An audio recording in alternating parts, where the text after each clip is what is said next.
Festival ఉద్దేశించి meeting చేసినటువంటి organisers పెద్దలకు అదర్ డిపార్ట్మెంట్ అందరూ కూడా నమస్కారం. అందరూ కూడా గణేష్ చతుర్థి శుభాకాంక్షలు. మరి మనం చూసినట్టయితే లాస్ట్ టైం కూడా గణేష్ ఫెస్టివల్ అందరూ కూడా ప్రశాంతమైన వాతావరణంలో అందరూ కలిసిమెలిసి చాలా చక్కగా పండుగ చేసుకోవడం జరిగింది.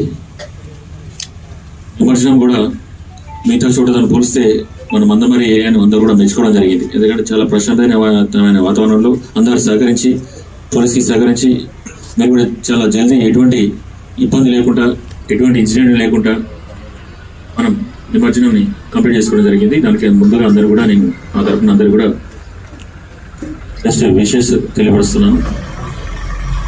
చూసినట్టయితే ఈ దానిలో చాలా మంది 138 దాకా మనకు ఆన్లైన్ రిజిస్ట్రేషన్ అయింది. అట్లనే మిగతా చోట కూడా కొంచెం మంది చేసుకునే వాళ్ళు ఉన్నారు. మెయిన్గా ఇది దేనికోసం అంటే ఆన్లైన్ రిజిస్ట్రేషన్ చేసుకుంటే ఏంటంటే మాకు మీ ఏరియాలో విగ్రహం అనేది మాకు ఏర్పాటు అవుతుంది.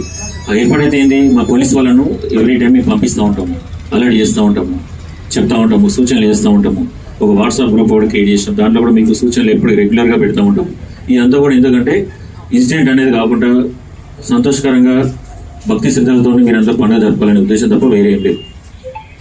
మరి ఒక భక్తి శ్రద్ధతో జరుపుకునే సంతోషమైనది జరుపుకునే దాన్ని మనం విచారంగా మనం చూసినట్టయితే రామతపూర్లో ఊరేగింపప్పుడు మీకు అందరూ తెలుసు 3 స్పాట్లో చనిపోయడం జరిగింది. అట్లాంటి ఏం లేకుండా ఎలక్ట్రిసిటీ డిపార్ట్మెంట్ వాళ్ళతో కోఆర్డినేట్ చేసుకుంటూ మరి వాళ్ళు కూడా ఫ్రీ పవర్ సప్లై అనేది ఇస్తున్నారు. కాబట్టి దయచేసి ఈ కరెంట్ ఏదైతే ఉందో మీరు ఏం చేస్తారంటే జాయింట్స్ ఉన్నది కానీ అది కానీ కొంచెం పెడతా ఉంటారు. లాస్ట్ టైం ఉన్న వైరు పాత వైర్ అన్నీ కలిపి పెడతారు. మనకు దాదాపు అందరూ అట్నే చేస్తారు. ఏమున్నదా వైర్ ఉన్నది అదే కలిపి పెడదాం అనుకుంటారు. కానీ ఒక చిన్న పొరపాటు ఏమవుతుందంటే చెప్పినట్టయితే చిన్నపిల్లలు కానీ తెలియగా దాని మీద అడిగేసినా కానీ ఏమైనా కానీ డైరెక్ట్ పవర్ సప్లై కాబట్టి ఇబ్బందికరమైన పరిస్థితి ఏర్పడుతుంది. దయచేసి పోతా మేము వైర్కి పైసలు అయినా పర్లేదు కానీ కొత్త వైర్ పెట్టండి.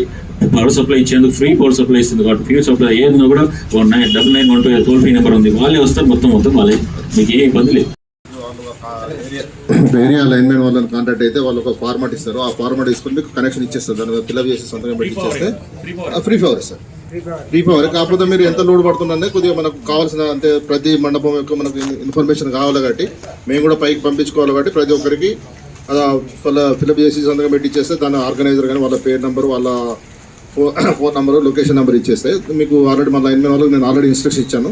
వాళ్ళు మీకు సప్లై ఇచ్చేస్తారు. ప్లస్ ఇంకొకటి ముఖ్యంగా ఏంటంటే మీరు ప్రతి ఒక్కరు ఈ వైరింగ్ అన్నది కొద్దిగా ప్రతి ఒక్క మన అనుభవం ఉన్న ఎలక్ట్రిషియన్స్ తోటి చేయించుకోవాలి. లీకేజ్ కరెంట్ లేకుండా చూసుకోవాలి. ప్లస్ ఖచ్చితంగా 3 పిన్ ప్లగ్ వాడండి. ఇప్పుడు మామూలుగా ఏం చేస్తారంటే ఓన్లీ 2 పిన్ ప్లగ్ వాడుతూ ఉంటారు. ప్రతి మండపం దగ్గర కంపల్సరీ ఎర్తింగ్ చేసుకోండి. ఏదైనా లీకేజ్ కరెంట్ వచ్చేసినా కూడా ఏమైనా కూడా మనకి ఇమీడియట్లీ అది ఎంసీబీలు పెట్టుకుంటే ఎంసీబీ బ్రేక్ ట్రిప్ అయిపోతుంది. అంటే మనకు ఎలాంటి కొద్దిగా ఎలాంటి యాక్సిడెంట్ కానీ జాగానే కొద్దిగా నష్టం జరగకుండా మనకు ముందే ప్రికాషన్స్ లాగా ఉంటుంది కంపల్సరీ. కాబట్టి మీరు ప్రతి ఒక్క మండపం వాళ్ళకు ప్రతి ఒక్క ఆర్గనైజేషన్ విజ్ఞప్తి చేసేది ఏంటంటే ప్రతి ఒక్కరూ అనుభవజ్ఞమైన ఎలక్ట్రిషియన్ తోటి మంచి క్వాలిటీ వైరింగ్ తోటి క్వాలిటీ వైరింగ్ చేయించుకోండి. ప్లస్ ఈ పిల్లలకు అందరూ కూడా కొద్దిగా ఈ మెయిన్ బోర్డు స్విచ్లు అందరూ దాదాపు మనం చూసేది ఏంటంటే కిందనే పెట్టేస్తారు. అట్లా కింద పెట్టకుండా కొద్దిగా పైకి అంటే వాళ్ళకు అందకుండా కొద్దిగా మనం చేపెట్టేస్తే కొద్దిగా అందకుండా కొద్దిగా పైకి పెట్టండి. చిన్నపిల్లల్ని కరెంటు బోర్డుల దగ్గర అసలు ఉండనీయకండి. ఆడ ప్రతి ఒక్కరూ మనం ఎప్పుడు అయినా కూడా ఒకరైనా ఒకరు కంపల్సరీ అబ్జర్వేషన్ చూస్తూ ఉండండి. ఎవరైనా వచ్చి అందులో పుల్లలు పెడతా ఉంటారు, అది పెడతారు. చిన్నపిల్లల వాళ్ళకి తెలియదు. ఆడుకుంటా చేతి పెట్టేస్తే మళ్ళీ మనకు పూర్వం జరుగుతూ ఉంటాయి. కాబట్టి ప్రతి ఒక్కరు మనం అందరం మంచిగా ఎలాంటి అవేర్నెస్ జరగకుండా మంచిగా జరుపుకోవాలని అందరినీ నేను కోరుచున్నాను.